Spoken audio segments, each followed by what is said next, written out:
नमस्कार, आर्या न्यूज देख रहे हैं आप। मैं हूं आपके साथ पल्लवी सिंह। ब्यूरो रिपोर्ट की शुरुआत करेंगे कुछ बड़ी खबरों के साथ, जिन पर चर्चा करेंगे और मांगेंगे ताजा जानकारी। और शुरुआत करते हैं आज बुलंदशहर से, जहां से खबर है कि महकमों के करप्शन को लेकर शिवसेना का हल्ला बोल सामने आया है। दरअसल शिवसेना के कार्यकर्ताओं ने विभागों में करप्शन का आरोप लगाया है और इसी दौरान इससे संबंधित एक ज्ञापन भी तैयार किया गया, जो अधिकारियों को सौंप दिया गया है। अब बताया जा रहा है कि शिवसेना के कार्यकर्ताओं ने एआरटीओ, आपूर्ति और रजिस्ट्री विभाग में करप्शन का आरोप लगाकर ये विरोध प्रदर्शन किया है। तो वहीं बुलंदशहर के मलका पार्क में भी नारेबाजी की गई।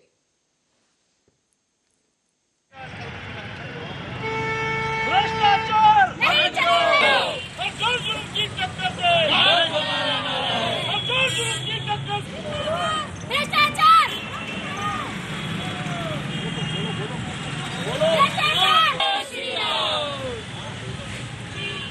वो बाइट करो फटाफट।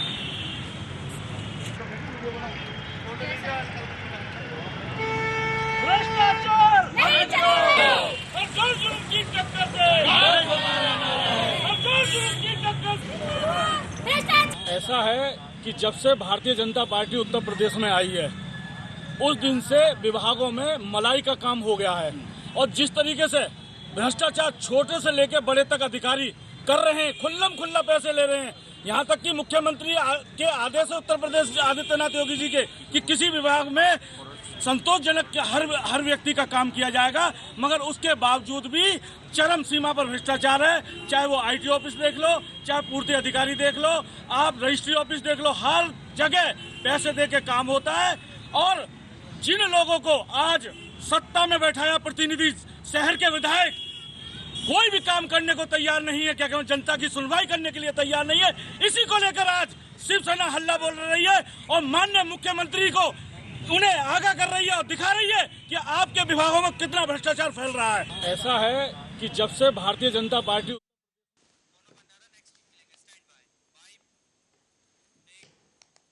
और इस बीच आपको बता दें कि राहुल गांधी की भारत जोड़ो यात्रा के बाद अब महाराष्ट्र में कांग्रेस 26 जनवरी से हाथ जोड़ो यात्रा शुरू करने वाली है। और इसी को लेकर नागपुर में आज पहली बैठक की जाएगी। और इस बैठक से पहले पूर्व केंद्रीय मंत्री और महाराष्ट्र के पूर्व मुख्यमंत्री पृथ्वीराज चौहान ने कहा है कि हाथ जोड़ो कार्यक्रम आयोजित किया गया। राहुल गांधी जी ने देश में भारत जोड़ो यात्रा, जो मैं समझता हूँ देश के इतिहास में से किसी ने भी प्रयास नहीं किया, इतनी लंबी 3,500 किलोमीटर की यात्रा कम से कम 150 दिन तक लगातार उन्होंने चल के, कि कोई शॉर्टकट नहीं लिया। जो लोगों को लग रहा था कि नहीं ये कुछ उसमें कुछ और चीज़ होगी, कुछ नहीं हुआ। 26 जनवरी को ये यात्रा श्रीनगर में पूरी होगी। कन्याकुमारी से श्रीनगर का पूरा अंतर वो तय करेंगे।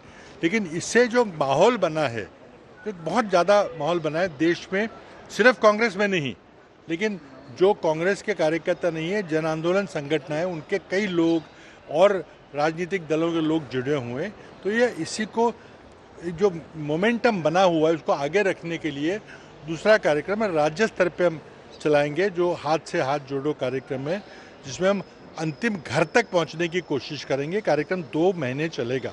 26 जनवरी से आरंभ होगा। पहले राज्य स्तर पर मीटिंग होगी, फिर जिला स्तर पे मीटिंग होगी, ब्लॉक स्तर पे होगी। उसके बाद हर गांव में हम एक यात्रा निकालेंगे और हर एक घर में एक राहुल जी का अपील, एक मोदी सरकार के खिलाफ आरोप पत्र यानी चार्जशीट और एक स्टिकर भारत जोड़ो का, यानी भारत जोड़ो का जो संदेशा है, जो देश की नफरत का माहौल ख़त्म करने का जो प्रयास हमारा है, उसको हम आखिरी घर तक पहुँच। राहुल और इसी खबर पर हमारे कार्यकारी संपादक महाराष्ट्र से श्रीश उपाध्याय हमारे साथ जुड़ गए हैं, उनसे जानकारी लेंगे। श्रीश, आपके पास क्या कुछ जानकारी है इस हाथ से हाथ जोड़ो यात्रा के बारे में? कांग्रेसी नेताओं से बात करने के बाद एक चीज क्लियर हो रही है कि आगामी 26 जनवरी से 2 महीने के लिए कांग्रेस की तरफ से हाथ जोड़ो यात्रा की शुरुआत की जा रही है। अब ये हाथ से हाथ जोड़ो यात्रा के तहत कांग्रेस का ऐसा बोलना है कि वो घर घर जाकर के लोगों तक उन्होंने कांग्रेस ने क्या किया है और मोदी सरकार ने देश के हित में क्या किया है और देश के लिए जो कुछ किया है उसके अंदर क्या क्या खामियां रह गई हैं, इन सारी खामियों का एक आरोप पत्र तैयार करके ये घर घर जाकर के एक पैम्पलेट बनाएंगे और वो घर घर ले जाकर के पहुंचाएंगे। आगामी 26 जनवरी से हाथ से हाथ जोड़ो यात्रा की शुरुआत हो रही है। जी तो शिरीष, क्या ये जो यात्रा है हाथ से हाथ जोड़ो यात्रा, ये भी इस तरह से भारत जोड़ो यात्रा की तरह ही पद चिन्हों पर चलेगी और देश भर में कांग्रेस अलग अलग जगहों पर जाकर इस यात्रा को अंजाम देगी? राहुल गांधी जी की भारत जोड़ो यात्रा से कहीं न कहीं कांग्रेस को फायदा तो जरूर नजर आ रहा है और इसी बात को देखते हुए कांग्रेस के कार्यकर्ता, कांग्रेस के नेतागण उत्साह में है और वो जो टेम्पो मेंटेन किया है राहुल गांधी ने भारत जोड़ो यात्रा की शुरुआत करके, उसी को मेंटेन रखने के लिए अब कांग्रेस ने इसको राज्य स्तर पर भी शुरुआत करने की कोशिश की है और कांग्रेस को ऐसा लग रहा है कि भारत जोड़ो यात्रा की तर्ज पर ही जब घर घर जाकर के हम हाथ जोड़ो यात्रा की शुरुआत करेंगे और लोगों तक पहुंच करके अपने जो थीम है, अपनी जो योजनाएं हैं और अपनी बात को लोगों तक जब पहुंचाएंगे तो उसका सीधा असर कांग्रेस को पॉजिटिव तरीके से मिलेगा, ऐसा कांग्रेस का मानना है। इसी को देखते हुए कांग्रेस आगामी 26 जनवरी से ये हाथ से हाथ जोड़ो यात्रा की शुरुआत करने जा रही है। शिरीष, जैसे कि भारत जोड़ो यात्रा को राहुल गांधी शुरू से कह रहे हैं कि इसका कोई राजनीति से जोड़ना इसको गलत है और ये 2024 के जो चुनाव हैं उससे भी जुड़ी हुई यात्रा नहीं है, उसके लिए उद्देश्य से नहीं की जा रही, तो क्या हाथ से हाथ जोड़ो यात्रा के बारे में भी कुछ ऐसे ही सुनने को मिल रहा है या फिर ये एक 2024 का अल्टीमेट एक गोल है जिसको पूरा करने के लिए अब भारत जोड़ो यात्रा शुरू की गई और उसके बाद अब ये हाथ से हाथ जोड़ो यात्रा शुरू की जा रही है? देखिए, पॉलिटिकल पार्टी अगर कोई भी यात्रा शुरुआत कर रही है, कोई भी धरना रही है, प्रदर्शन कर रही है, तो उसका मोटिव पॉलिटिकल ही होता है। कहीं न कहीं उनका उद्देश्य यही है कि जो कांग्रेस धीरे धीरे पूरी तरह गायब हो रही है पूरे देश से, तो उसकी देश में फिर से एक पैठ बने, लोगों तक वो कांग्रेस अपनी बातों को पहुंचाए और पहुंचाने का एक तरीका है। इसी को पहले उन्होंने भारत जोड़ो यात्रा के तहत पूरे लगभग आधे हिंदुस्तान की यात्रा की, उससे भी लोगों को जोड़ने की कोशिश की और उससे लोग जुड़े भी, जिसको देखते हुए उन लोगों का मनोबल चढ़ा हुआ है कांग्रेस का और इसी मनोबल को बनाए रखने के लिए अब राज्य स्तरीय हाथ जोड़ो यात्रा की शुरुआत की जा रही है। तो ये बोलना तो गलत होगा कि किसी भी यात्रा की पॉलिटिकल पार्टी कोई यात्रा कर रही है और या कोई धरना दे रही है, प्रदर्शन कर रही है, तो उसका कोई पॉलिटिकल मोटिव नहीं है। जी, तो क्या कुछ स्ट्रक्चर इसका शिरीष तैयार किया गया है हाथ से हाथ जोड़ो यात्रा का, जैसे भारत जोड़ो यात्रा का एक प्रॉपर फॉर्मेट है कि इतने घंटे राहुल गांधी चलते हैं, फिर आराम करते हैं, उसके बाद शाम को यात्रा शुरू होती है, तो क्या उस तरह से इसका भी एक टाइम सेट किया गया है? कोई रणनीति अभी तक सामने आई है? अभी कांग्रेस की तरफ से ऐसा बोला जा रहा है कि राज्य स्तरीय, जिला स्तरीय और फिर वार्ड स्तर लेवल पे वो अपने कार्यकर्ताओं को वो इस बात के लिए अभी तैयार कर रहे हैं और भारत जोड़ो यात्रा के दौरान भी उन्होंने क्या किया, अभी तक कांग्रेस ने देश के लिए क्या किया हुआ है और पिछले 10 सालों के दौरान 2014 से मोदी जी देश के अंदर क्या, देश के हित के लिए जो कुछ करने की कोशिश कर रहे हैं उसमें खामियां क्या है, उस सब खामियों का एक आरोप पत्र की तरफ से तैयार किया जाएगा। एक उनका आप समझ लीजिए एक पैम्पलेट तैयार किया जाएगा और वो पैम्पलेट लेकर के कांग्रेस के कार्यकर्ता घर घर जाएंगे। सिर्फ इतना ही कांग्रेस की तरफ से अभी बताया जा रहा है। अभी उसके प्रारूप की तरफ कोई बात नहीं की गई है कि ये सुबह कितने बजे से शुरू होगी या कितने घंटे चलेगी और कितने समय तक के बाद इसको ब्लॉक करेंगे या रोकेंगे। जी, तो शिरीष, इसमें भी क्या कोई स्टार प्रचारक रहेंगे, कोई मुख्य चेहरा रहेगा जो हर एक राज्य में हाथ से हाथ जोड़ो यात्रा का नेतृत्व करता नजर आएगा? इसके बारे में भी कांग्रेस की तरफ से अभी कोई स्पष्टीकरण नहीं दिया गया है कि इसको लीड कौन करने वाला है, क्योंकि अभी आपने जैसे सुना पृथ्वीराज चौहान जी से, उनसे बात हुई आपकी और हम लोगों ने दर्शकों को दिखाया भी कि वो क्या बता रहे थे हाथ से हाथ जोड़ो यात्रा के लिए। थोड़ी देर पहले मैंने कांग्रेस के ही राजेश शर्मा जी हैं, फिर कांग्रेस के कार्यकारी अध्यक्ष है नसीम खान जी, उनसे भी बात करने की कोशिश की, लेकिन अभी उनके पास इसको लेकर के उन्होंने किसी चेहरे को डिसाइड नहीं किया हुआ है। जी, तो शिरीष, यहाँ पे 17 जिले अहम हैं जहां पर ये यात्रा ये करने जा रहे हैं हाथ से हाथ जोड़ो यात्रा, और क्या लगता है क्या उद्देश्य रखा गया है? क्या कोई थीम भी इस यात्रा की नजर आ रही है? शुरुआती दौर पे सिर्फ 17 जिले हैं, ऐसे यहाँ पर 36 जिले हैं महाराष्ट्र में। तो उनका ऐसा बोलना है कि वो धीरे धीरे घर घर जाने का मतलब ही है कि हर जिले, हर ब्लॉक, हर गांव और हर घर तक वो पहुंचने की कोशिश करेंगे। जी, और क्या कुछ इसका थीम क्या कुछ रखी गई है? क्या कुछ जानकारी सामने आई थीम से जुड़ी? थीम उनका यही है कि मोदी सरकार की जो नाकामियां हुए, मोदी प्रधानमंत्री नरेंद्र मोदी द्वारा बहुत सारे जो डिसीजन लिए गए हैं, उन डिसीजन की क्या खामियां हुई हैं, देश को क्या नुकसान हुआ है, इससे रिलेटेड पैम्पलेट बना करके लोगों तक पहुंचाना है, ये उनका थीम है।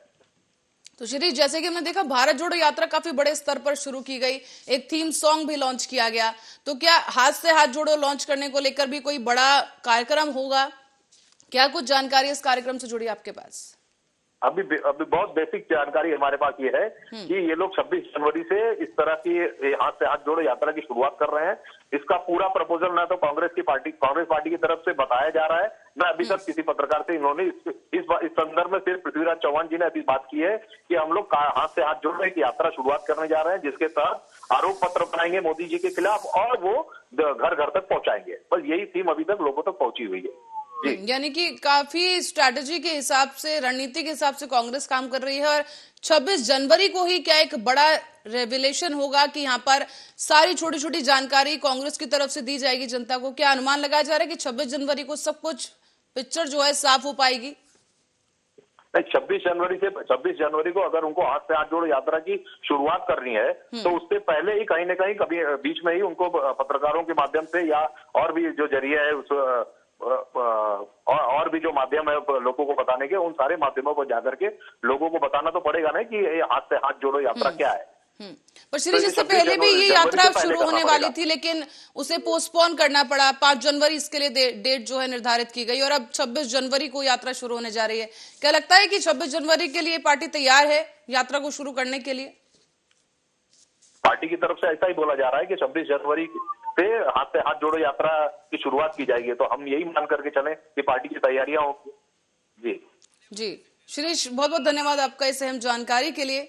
दर्शकों को बता दें कि हाथ से हाथ जोड़ो यात्रा कांग्रेस की एक और महायात्रा, एक महाअभियान होता जा रहा है जो कि कांग्रेस की तरफ से जल्द ही शुरू होने वाला है।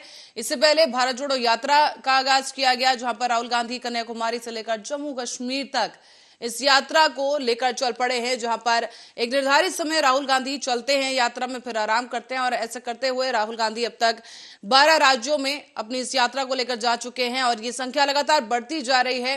हाल ही में अमृतसर राहुल गांधी की यात्रा पहुंची है, जहां उन्होंने गुरुद्वारे में जाकर वाहिगुरु के सामने शीश झुकाकर माथा टेका है। और अब इस भारत जोड़ो यात्रा की सफलता को देखते हुए और जिस तरह का रिस्पांस जनता की तरफ से मिल रहा है, अब कांग्रेस एक और यात्रा यहां पर शुरू करने जा रही, वो है हाथ से हाथ जोड़ो यात्रा। भी यात्रा किस तरह की होने वाली है, क्या कुछ इसकी रणनीति होगी, वो जल्द ही पता चलेगा। लेकिन फिलहाल कांग्रेस इस यात्रा को लेकर काफी ज्यादा कॉन्फिडेंट नजर आ रही है और आगामी समय में इस यात्रा के जरिए एक बार फिर तक लोगों तक पहुंचने का काम किया जाएगा कांग्रेस पार्टी की तरफ से। और राज्य स्तर पर इस यात्रा को भव्य बनाने की तैयारी में इस वक्त कांग्रेस जुटी हुई है।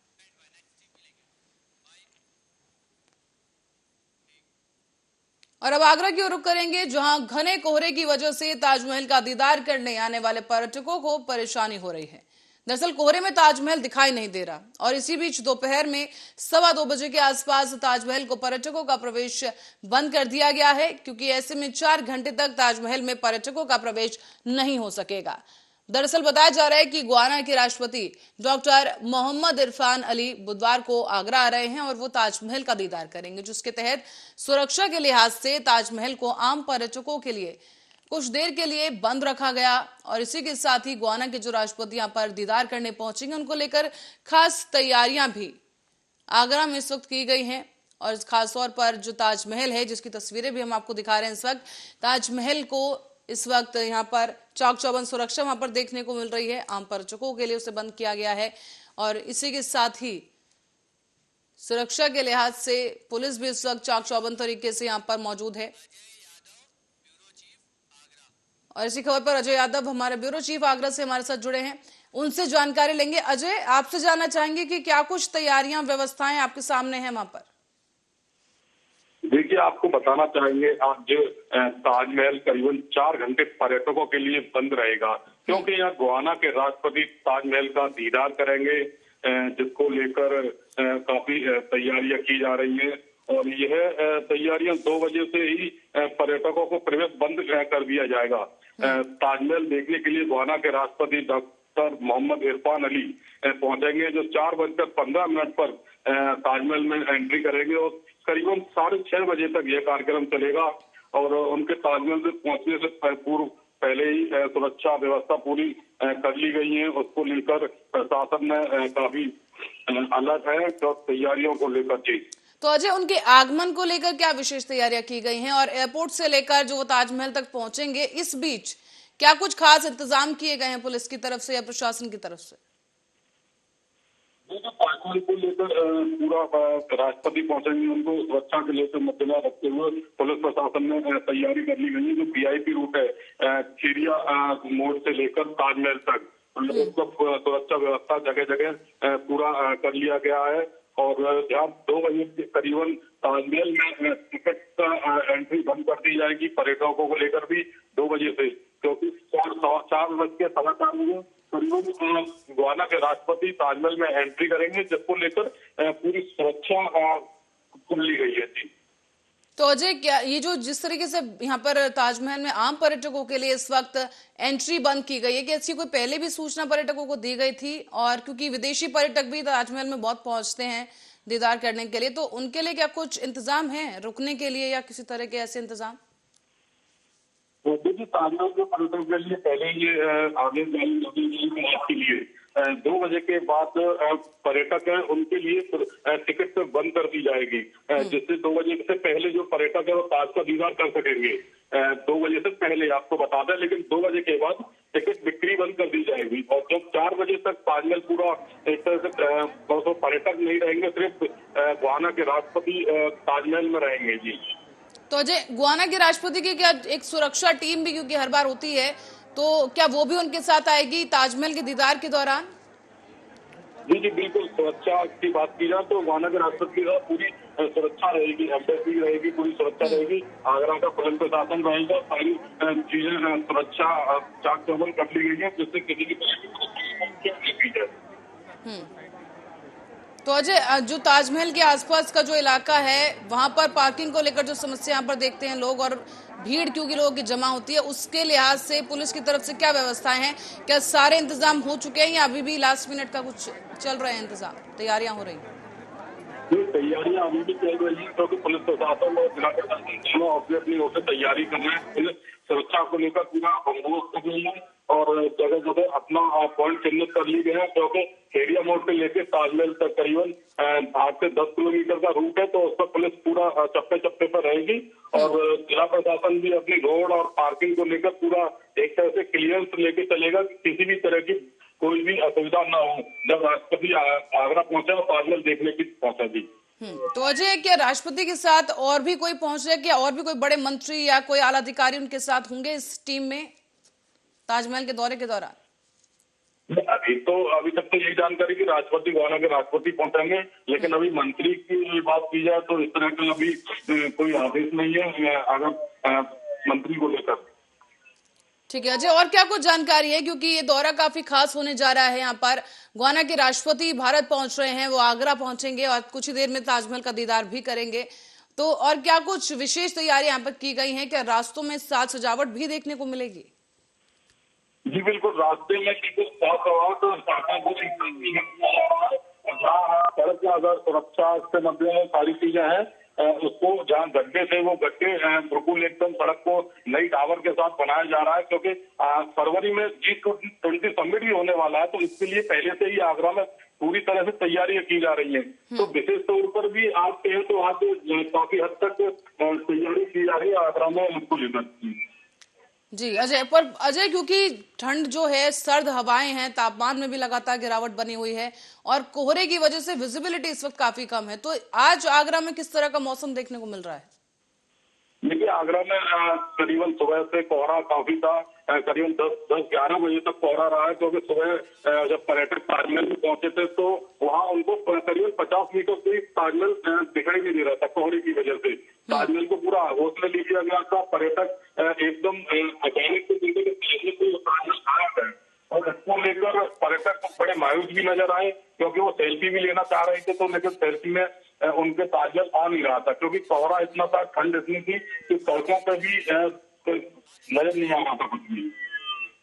जी अजय, बहुत बहुत धन्यवाद इस जानकारी के लिए। दर्शकों को बता दें कि अब से कुछ ही देर में ताजमहल को पर्यटकों के लिए क्योंकि बंद किया गया है और कुछ ही देर में यहाँ पर गुयाना के राष्ट्रपति दीदार करने के लिए ताजमहल का पहुंचेंगे और उनकी सुरक्षा के लिहाज से यहाँ पर तमाम तैयारियां भी चाक चौबंद तरीके से की जा चुकी हैं। उनकी एक स्पेशल टीम भी आकर पहले ताजमहल का दीदार कर चुकी है, सुरक्षा व्यवस्थाओं को करीब से देखा भी जा चुका है और खासतौर पर जिस मार्ग से होकर वो गुजरेंगे और वो आगरा ताजमहल तक पहुंचेंगे, उसकी साज सजावट को लेकर भी प्रशासन की तरफ से खास ध्यान रखा गया है खासतौर पर जब सड़कों की बात आए तो आगरा प्रशासन की तरफ से मुस्तैदी के साथ यहाँ पर सारी व्यवस्थाओं को बार बार सुनिश्चित किया गया है कि किसी तरह की उन्हें प्रॉब्लम ना हो, इसीलिए हर लिहाज से ये दौरा सुखद बनाने के लिए प्रयास किया गया है।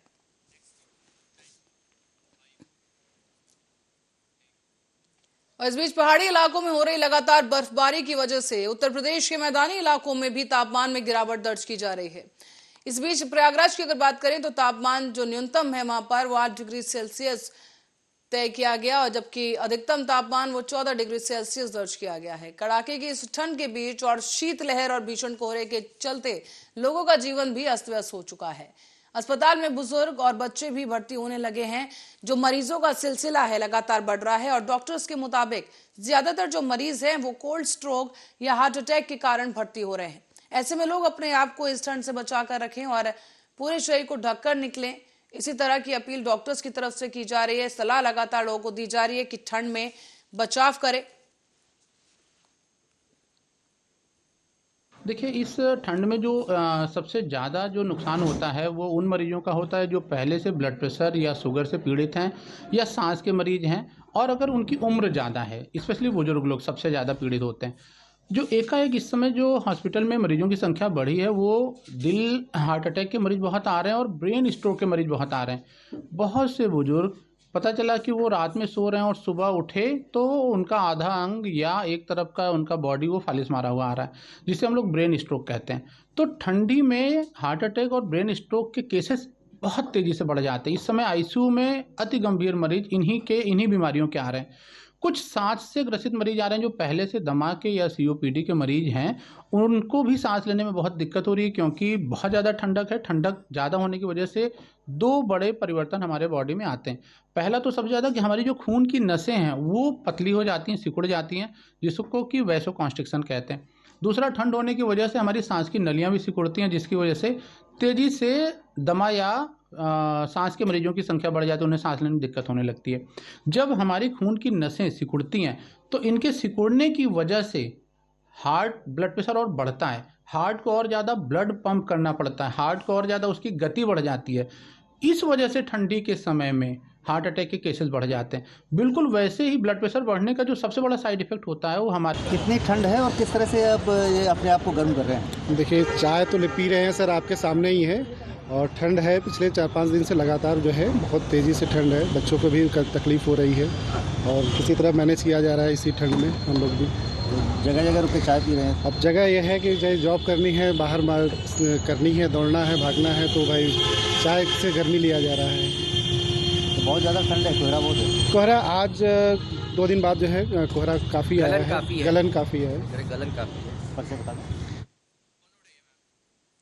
और इसी खबर पर अधिक जानकारी के लिए सुनील सिंह हमारे संवाददाता जुड़ गए हैं हमारे साथ। उनसे जानेंगे प्रयागराज में इस वक्त क्या आलम है, लोगों का इस वक्त क्या कहना है। सुनील जी, देखिए, आपको बताना चाहेंगे कि पहाड़ी इलाकों में हो रही लगातार बर्फबारी की वजह से जो उत्तर प्रदेश के मैदानी इलाके वहाँ पे जो तापमान में गिरावट दर्ज की जा रही है और प्रयागराज में इस समय तापमान जो है वो न्यूनतम 8 डिग्री और अधिकतम 14 डिग्री सेल्सियस दर्ज किया गया।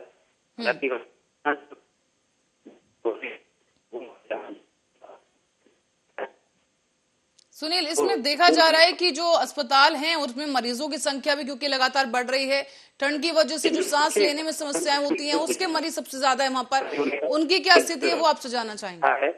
डॉक्टर के मुताबिक ज्यादातर जो मरीज हैं वो कोल्ड स्ट्रोक या हार्ट अटैक के कारण भर्ती हो।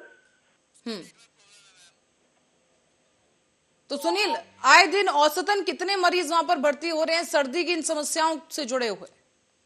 देखिए, लगभग सैकड़ों की संख्या में जो है जो मरीज हैं वो भर्ती हो रहे हैं, जिसमें बच्चों की संख्या ज्यादा है। और यहाँ जो प्रयागराज में चिल्ड्रन हॉस्पिटल है वो पूरी तरीके से खचाखच भरा हुआ है और इस समय लोग जो है प्राइवेट अस्पतालों की तरफ जो है मुड़ रहे हैं, क्योंकि जो गवर्नमेंट हॉस्पिटल है वहाँ पे अब सुविधाएं बिल्कुल जीरो हो चुके हैं। तो सुनील, इस वक्त क्योंकि देखो माघ मेला भी चल रहा है और कई सारे ऐसे त्योहार भी इस वक्त आने वाले हैं जो हिंदू पर्व के हिसाब से काफी ज्यादा महत्व रखते हैं और ऐसे में ठंड का जो प्रकोप देखने को मिल रहा है, तो क्या लगता है श्रद्धालुओं की संख्या में किसी तरह की कमी आई है वहां पर अब तक? जी, देखिए, बिल्कुल आपको बताना चाहेंगे कि जो श्रद्धालुओं की संख्या है कमी नहीं आई है और श्रद्धालु जो है लगातार बढ़ते जा रहे हैं और श्रद्धालुओं की संख्या में अभी तक कोई कमी देखने को नहीं मिल रही है। हालांकि जो ठंडक से बचाव के लिए अपने साथ वो पुआल लेकर के आ रहे हैं और पुआल के साथ साथ पूरी ठंड से अपने को जो है गर्म करने के लिए लकड़ी की भी व्यवस्था करके ले आए हैं, क्योंकि जगह जगह जो है अपना अलाव जला रहे हैं। सुनिए, अलाव को लेकर प्रशासन की तरफ से क्या इंतजाम है? हालांकि सीएम की तरफ से लगातार यही निर्देश दिए गए हैं कि ठंड को लेकर चाक चौबंद व्यवस्थाएं वहां पर की जाए। आपसे जमीनी हकीकत जानना चाहेंगे कि जो लोग वहां पर सड़कों पर रह रहे हैं या फिर जो गरीब लोग हैं उनको अलाव की व्यवस्था की करवाई जा रही है? देखिए, जहाँ तक अगर अलाव की व्यवस्था को लेकर के एक बड़ा सवाल है और जो अलाव की व्यवस्था है वहाँ पे जो जिलाधिकारी है और साथ में जो यहाँ का शासन प्रशासन है वो केवल मुख्य चौराहों पर ही अलाव की व्यवस्था कर रहा है। बाकी जैसे गांव हो गया और ये जो आपका माघ मेला हो गया, जहाँ पे संगम की व्यवस्थाएं हैं, वहाँ पे सरकारी अलाव की व्यवस्थाएं बिल्कुल जीरो हैं और कहीं भी जो है इस तरीके की व्यवस्था नहीं की गई है। लोग खुद अपनी जो है लकड़ी की व्यवस्था करके अलाव जला रहे हैं। तो सुनील, रैन बसेरों की क्या हकीकत है वो भी बता दीजिए जल्दी से कि वहां पर क्या इंतजाम है? देखिए, जहाँ तक रैन बसेरों का सवाल है तो रैन बसेरे भी बिल्कुल उसी तरीके से कई स्थानों पे जहाँ पे रैन बसेरों की जरूरत नहीं है वहाँ पे रैन बसेरे बनाए गए हैं और जहाँ पे रैन बसेरों की जरूरत है वहाँ पे जो है रैन बसेरे नहीं बनाए गए हैं। और सबसे बड़ी बात यह है कि मानक के अनुरूप रैन बसेरे नहीं बनाए गए हैं। सुनील, आप जरा नाम लेके बताएंगे कि किस जगह जरूरत नहीं है वहाँ पे रैन बसेरे हैं और कहाँ पर जरूरत है लेकिन वहाँ रैन बसेरे नहीं बनाए गए? देखिए, जैसे अभी हम आपको बताना चाहेंगे कि गंगा पार में कई स्थान है, जैसे पापा मऊ है, वहाँ पे रैन बसेरे की जरूरत नहीं है, वहाँ पे रैन बसेरा बना दिया गया है। और झलवा है, इसी तरीके से राजापुर है और साथ में जो है मोरऊ है और कोड़ियार है। तो इस तरीके के स्थान ऐसे हैं जहाँ पे रैन बसेरे बनाए गए और वहाँ पे जरूरत नहीं। ठीक है। और सुनील, यहाँ पर जो लोग रैन बसेरों में रह रहे हैं उनका क्या कुछ कहना है? क्या वहां पर निरीक्षण करने के लिए अधिकारी पहुंचते हैं या ये अव्यवस्थाएं इसी तरह से जारी हैं पूरी सर्दी का? क्योंकि आधा मौसम निकल चुका है, आधा सीजन निकल चुका है सर्दी का, तो क्या यही लगातार हालात वहां बने रहे हैं? जी देखिए, कोहरे का प्रकोप लगातार जारी है। जहाँ तक आपको बताना चाहेंगे कि जो ट्रेनें हैं वो भी 8 से 11 घंटे लेट चल रही है। और सबसे बड़ी बात तो आज की ये है कि जो डिप्टी सीएम है केशव प्रसाद मौर्य, वो जो है आना चाह रहे थे लेकिन कोहरे की वजह से वो भी नहीं पहुंच पाए हैं। उनको केशव प्रसाद जो है मौर्य को यहाँ आना था पंडित केशवनाथ त्रिपाठी के 13वीं में, लेकिन जो है नहीं पहुंच पाए हैं। तो इस तरीके से अगर देखा जाए तो जो व्यवस्थाएं हैं वो काफी नहीं है, सरकारी व्यवस्थाएं बिल्कुल शून्य हैं और लोग खुद बखुद जो है अपनी व्यवस्थाएं कर रहे हैं। सुनील, अस्पतालों की और एक बार फिर से रुक करेंगे और आपसे ये जानेंगे कि अस्पतालों में, क्योंकि जो मरीजों का जो वार्ड होता है वहां पर सर्दी से बचने के लिए क्या कुछ उपाय किए जा रहे हैं? क्या अस्पताल की तरफ से हीटर मुहैया कराया गया है वहां पर? देखिए, अस्पतालों में जो भी सरकारी अस्पताल है वहाँ पे हीटर की कोई व्यवस्था नहीं है, ना ही ब्लोअर की व्यवस्था है। लेकिन यहाँ पे प्रयागराज में जो प्राइवेट हॉस्पिटल है वो जो है अपनी व्यवस्थाएं चाक चौबंद करके रखते हैं। उन्होंने ब्लोअर की भी व्यवस्था की है और हीटर की भी व्यवस्था की है, लेकिन सरकारी किसी भी अस्पताल में हीटर और ब्लोअर की व्यवस्था नहीं दी गई है। सुनील, क्योंकि ये सीजन ऐसा है कि तमाम पर्यटक इस वक्त संगम नगरी पहुंचते हैं और ऐसे में बढ़ती सर्दी की वजह से उनमें भी इस तरह की समस्याएं सर्दी से जो जुड़ी हुई होती हैं वो हो सकती हैं। तो ऐसे में अस्पताल में उन पर्यटकों के लिहाज से क्या व्यवस्थाओं को और बढ़ाया गया है किसी तरह की, और वहां पर एक्स्ट्रा वहां पर कोशिश की गई है, व्यवस्थाएं वहां पर पुख्ता की गई हैं? बिल्कुल, देखिए माघ मेले में हॉस्पिटल की व्यवस्था चाक चौबंद की गई है। आज तो किसी को सर्दी लगती है, जुकाम बुखार होता है, वायरल इन्फेक्शन, तो ऐसी स्थिति में तुरंत जो है माघ मेले में बने हॉस्पिटल है उसमें एडमिट कराया जाए और वहाँ पे डॉक्टर और स्टाफ जो है वो 24 आवर लगातार कार्य करते हैं। ठीक है सुनील, बहुत बहुत धन्यवाद इस जानकारी के लिए। सुनील कुमार सिंह हमारे संवाददाता हमारे साथ जुड़े प्रयागराज से, जिनका कहना है कि जो अस्पताल हैं, जो प्राइवेट अस्पताल है, वहां पर बाकायदा व्यवस्थाएं हैं, ब्लोअर लगाया हुआ है, और लेकिन जो सरकारी अस्पताल है वहां पर सर्दी से बचाव के लिए मरीजों के लिए कोई खास व्यवस्थाएं नजर नहीं आई हैं, जबकि मरीजों की संख्या में लगातार इजाफा हो रहा है। औसतन वहां पर मरीजों की जो संख्या लगातार बढ़ रही है, जिन्हें या तो कोल्ड स्ट्रोक हो रहा है या फिर सांस लेने में संबंधित कोई समस्या उनको आ रही है।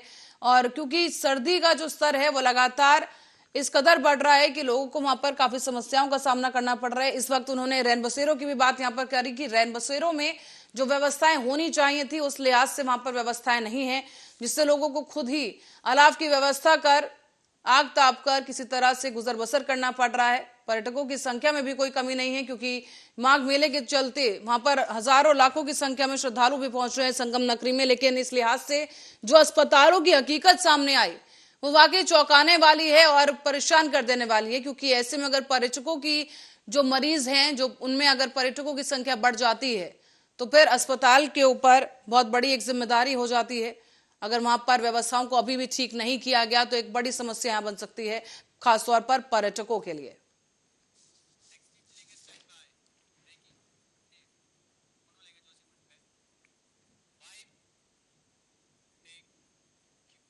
और इस बीच अब रुक करेंगे उत्तराखंड का, जहां पर उत्तराखंड के बद्रीनाथ और हेमकुंड साहिब का मुख्य द्वार कहे जाने वाले आदि शंकराचार्य की तपोभूमि जोशीमठ लगातार धंसता जा रहा है। सैटेलाइट से मिली तस्वीरों के मुताबिक हर साल करीब 2.5 इंच ये धंसता जा रहा है जोशीमठ, और जोशीमठ इलाके के करीब अब 723 घरों को चिन्हित किया गया है जिनमें दरारें हैं। इस बीच 86 ऐसी इमारतें हैं जिन्हें चिन्हित कर दिया गया है, जो पूरी तरीके से असुरक्षित घोषित की गई हैं, और इन इमारतों पर लाल निशान लगा दिए गए हैं। अब उत्तराखंड सरकार को आज इन घरों को ढहाना था, लेकिन स्थानीय लोग इसका विरोध कर रहे हैं। लगातार ये लोग विरोध में बैठे हैं, और शाम की बात ले लें तो यहाँ पर जो ये तमाम लोग हैं इनकी अधिकारियों के साथ झड़प भी हुई इस बात को लेकर।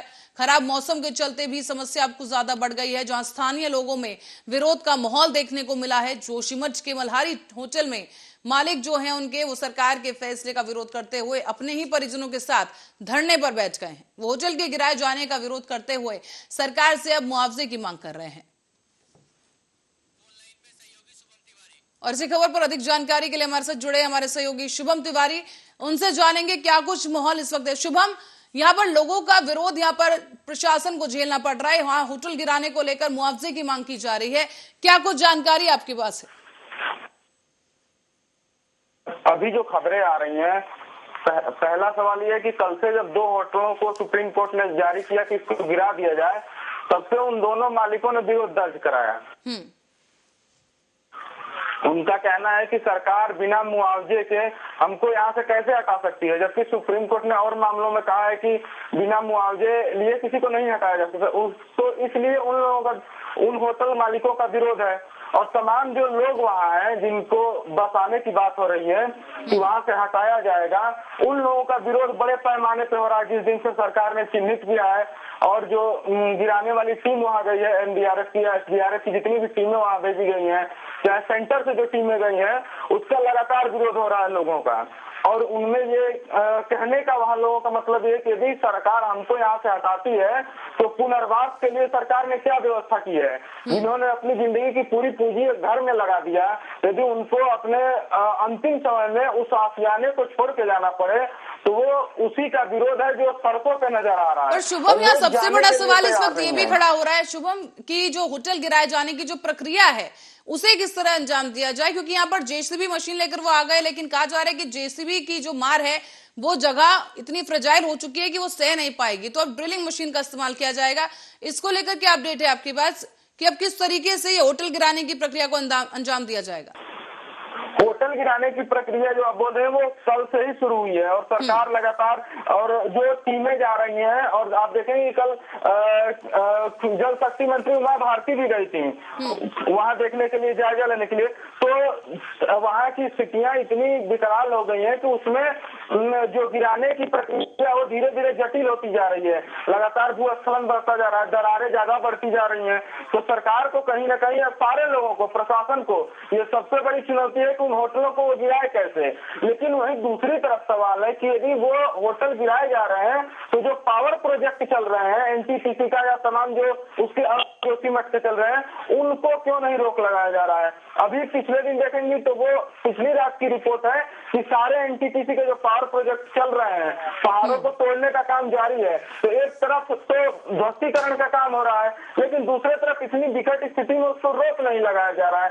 तो वही विरोध है। और जहां तक सरकार की बात है या जो प्रशासन के लोग हैं, डीएम का भी बयान आया कि हम चिन्हित कर रहे हैं, हम जल्दी से जल्दी गिराने का काम करेंगे, लेकिन क्या ये 2 होटल गिराने से स्थितियां काबू में आ जाएंगी, ये सबसे बड़ा सवाल है। प्रशासन के लिए या जो वहाँ कमेटी काम कर रही है DRF या सेंटर की कमेटी, क्या उससे वो स्थिति अच्छी हो जाएगी? वहाँ दरारें कम होगी या भूस्खलन में कमी आएगी? पर शुभम, क्योंकि डीएम की यहाँ पर इन लोगों के साथ भी एक बैठक हुई है, उस बैठक से जुड़ी कोई जानकारी क्या आपके पास है? किस तरह से वो बैठक को अंजाम दिया गया? क्या कुछ अहम वहाँ पर निर्णयों पर सहमति बन पाई है? जो सरकार बैठक, सरकार या लगातार सरकार के नुमाइंदे हैं जो सेंटर की तरफ से या स्टेट की तरफ से जो लोग जा रहे हैं, वो यही समझाने की कोशिश कर रहे हैं, उनको भरोसा दिला रहे हैं कि आप अभी घर छोड़ के चले जाओ, आप बाहर रहो और लेकिन बाद में आपके लिए कुछ व्यवस्था की जाएगी। लेकिन सवाल ये उन लोगों के पास है कि वो इन बातों पे भरोसा कहाँ तक करें। जो आज समस्या आई है वो आज की तो है नहीं, इसकी पटकथा तो 10-20 साल पहले से चली आ रही है, लेकिन सरकार और प्रशासनिक अमला इसमें ध्यान नहीं दिया। तो लोगों को सबसे बड़ा है कि भरोसा नहीं हो रहा है प्रशासन के या सरकार से कि क्या वो आगे दे पाएगी। मीटिंग भले सरकार कर रही है, सरकार लगातार सांत्वना दे रही है कि आप लोग बाहर निकलिए, हम कुछ व्यवस्था करेंगे, धामी लगातार बयान दे रहे हैं और दौरा भी कर रहे हैं, लेकिन लोगों को उनपे कहीं न कहीं भरोसा होता नहीं दिख रहा है। इसीलिए विरोध लोग कर रहे हैं और सरकार की बातों को एक तरह से खारिज कर दे रहे हैं। इसीलिए बैठकों का दौर लगातार जारी है, लेकिन अभी क्या होगा इसके लिए तो जो सरकार के नुमाइंदे हैं वो लगातार कोशिश कर रहे हैं, लेकिन अभी उसका कुछ प्रभाव होता दिख नहीं रहा है। और शुभम, इस पूरे मामले को लेकर एक सुनवाई की तारीख और तय की गई है 16 जनवरी। तो क्या उससे पहले सरकार के पास अभी क्या क्या आदेश हैं कि उन्हें होटल गिराने के साथ अभी और क्या कुछ करने की जरूरत है उधर? अभी तो सरकार ने 80 या 90 घरों को चिन्हित किया है। पहले वो 2 होटलों को गिराएंगे, उसके बाद जो डेंजर जोन बने हैं उन डेंजर जोन को गिराया जाएगा, उसके बाद बफर जोन है जिनमें हल्की हल्की दरारें आई हैं और हो सकता है कि संभावना है कि उसमें बड़ी दरारें भी हो जाएं। तो इसलिए पहले डेंजर जोन के घर गिराए जाएंगे और उसके बाद बफर जोन के को देखा जाएगा कि हो सकता है कि उसमें कुछ खतरा हो तो उसको भी गिराया जाएगा। पर शुभम, इतनी सारी इमारतों को जो गिराया जाएगा, क्या जो भू विभाग के जो विशेषज्ञ हैं, क्या उनकी तरफ से इस बात को हरी झंडी दे दी गई है? क्योंकि वो जो जमीन है सभी जानते हैं कि मलबे पर बना हुआ वो शहर है, तो क्या इतनी कंपन जमीन सह पाएगी या इस जो भी तोड़फोड़ होगी उसके बाद क्या और घरों में दरारें आने के चांसेस नहीं है? ये तो सरकार की कमेटी है या जो भी वो कमेटी रिपोर्ट दी है उसी के आधार पर गिराने की कार्रवाई हो रही है। ऐसा नहीं है कि भू वैज्ञानिकों से कोई सलाह मशवरा नहीं लिया गया है। सरकार या तमाम उसकी टीमें ये दावा कर रही कि ये कमेटी जो अभी कल देखेंगी तो जो DRF की टीम गई है उसके प्रमुख ने कहा है कि सेंटर की कमेटी आई है, उसने बताया है कि ये गिरा दिया जाएगा तो हो सकता है स्थितियां कंट्रोल में आ जाए, लेकिन इसको लेकर स्पष्ट नहीं है कि हो ही जाएगा।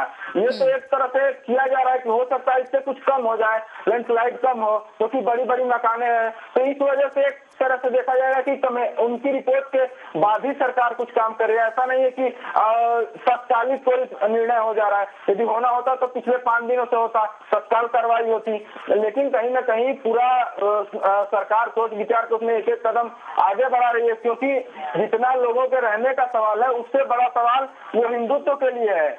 और सनातन सभ्यता के सबसे पुराना यदि कोई शहर है तो वो जोशीमठ है, जहाँ हिंदुत्व के सबसे बड़े पुजारी शंकराचार्य हुए। तो सरकार अपने जो मूल विचारधारा है उसके साथ वो कोई छेड़छाड़ न करते हुए खूब के कदम रख रही है। इसीलिए उसके सरकार, वो चाहे स्टेट की सरकार हो चाहे दिल्ली की सरकार हो, दोनों उस पर नजर गड़ाए हुए हैं। लगातार केंद्र सरकार कह रही है हमारा जोशीमठ पे नजर है और हम चाहते हैं कि वो शहर विकसित हो जाए, वो धूल में न मिले।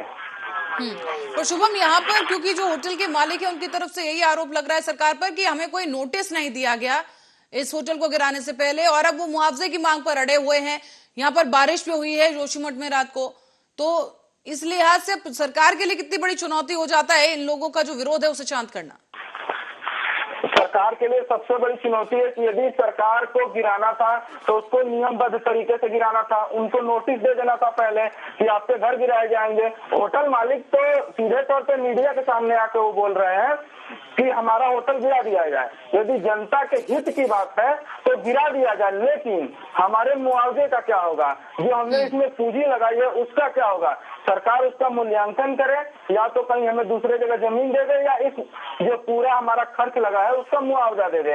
अब बिना मुआवजे को लेके किसी के घर को कैसे गिराया जा सकता है?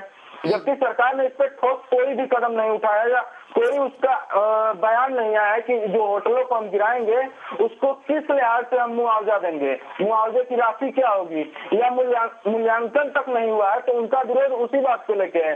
किसी ने ये नहीं कहा है कि होटल न गिराए जाए, दोनों होटल के मालिकों ने ये कहा है होटल गिरा दिया जाए, लेकिन उसका मूल्यांकन किया जाए और जो हमको इसमें लागत लगी है वो दे दिया जाए, हम यहाँ से चले जाएंगे। तो शुभम, ये तो हुए होटल मालिकों की बात, लेकिन बाकी लोग जो वहां पर विरोध कर रहे हैं उनका मुख्य कारण क्या है? क्या कुछ मुख्य मांगे हैं उनकी तरफ से? उनकी तरफ से तो सीधे तौर पे यही मांगे शुरुआत से ही करते आ रहे हैं। कुछ लोगों का विरोध सरकार पे है कि सरकार लगातार इस पे टाल मटोल करती रही, यदि टाल मटोल न करती तो शायद ये स्थितियां ना आई होती जो आज आई हैं। तो कुछ लोगों का सरकार को लेकर विरोध है। कुछ लोगों का ये कहना है कि जो घर से इतने समय रहे हैं उनके लिए किसी के लिए भी छोड़ना बहुत मतलब एक तरह से देखेंगे तो बहुत बड़ा काम है। जिन लोगों ने वहाँ घर बनाया उनका तो विरोध स्वाभाविक तौर पे है। और सरकार ने उसके लिए अल्टरनेटिव विकल्प कोई नहीं तलाश किया है। वो धर्मशालाओं में रख रही है, स्कूलों में रख रही है, लेकिन वो क्या जोशीमठ के जितने हैं वो जम्मू कश्मीर या तमाम राज्यों की तरह शरणार्थी बन के जीवन गुजारेंगे? उनके सामने सबसे बड़ा सवाल ये है, उनका विरोध उसी बात को लेकर है कि यदि ऐसा चलता रहा तो कब तक वो स्कूलों और धर्मशालाओं में जीवन बिताएंगे? क्या उनकी दिनचर्या होगी? क्या उनके लिए सरकार ने कोई विकल्प नहीं छोड़ा? फिर तो उनका विरोध है ना, वो नहीं चाहते हैं कि हम उन्हीं शरणार्थियों में हो जाए जो कि दिल्ली में या तमाम जगहों में जो अपने शहर से निकल के आए और शरणार्थी का जीवन जी रहे, उनकी तरह वो नहीं चाहते हैं। इसीलिए वो सड़कों पर है कि सरकार उसका कोई दूसरा विकल्प निकाले। चलिए ठीक है शुभम, बहुत बहुत धन्यवाद आपके इतना जानकारी हम तक पहुंचाने के लिए। और दर्शकों को बता दें कि जोशीमठ में स्थिति इस वक्त काफी विकराल है। लोगों का विरोध प्रदर्शन इस वक्त जारी है और प्रशासन के साथ एक बैठक भी हुई, डीएम के साथ एक बैठक हुई है। इन तमाम जो लोग वहां पर विरोध कर रहे थे, होटल के जो मालिक खासतौर पर विरोध कर रहे हैं, लेकिन वो जो बैठक है वो बेनतीजा निकली है क्योंकि उनकी तरफ से मुआवजे की मांग पर वो लोग अड़े हुए हैं। लेकिन प्रशासन की तरफ से मुआवजे को लेकर स्थिति अभी तक स्पष्ट नहीं की गई है कि किस लिहाज से मुआवजा दिया जाएगा। हालांकि प्रशासन का यही कहना है, शुरू से सरकार का यही कहना है कि लोगों को मुआवजा जरूर दिया जाएगा, उन्हें विस्थापित फिलहाल किया जा रहा है और सबसे पहले देखते हुए मौजूदा हालातों को लोगों को वहां से हटाना जरूरी है। इसलिए कुछ जगह, कुछ घर ऐसे हैं जिन्हें चिन्हित किया गया है जो डेंजर जोन में है इस वक्त, और इसी के तहत अब ये कार्रवाई वहां पर की जा रही है, जहां पर जो टीम है वो पहुंच चुकी है इन घरों को गिराने के लिए, जहां पर सबसे ज्यादा दरारें आई हुई हैं और जो रहने के लिए बिल्कुल असमर्थ हैं जो घर, वहां पर सबसे पहले प्रशासन की कार्रवाई देखने को मिल रही है। लेकिन विरोध भी लगातार लोगों का जारी है।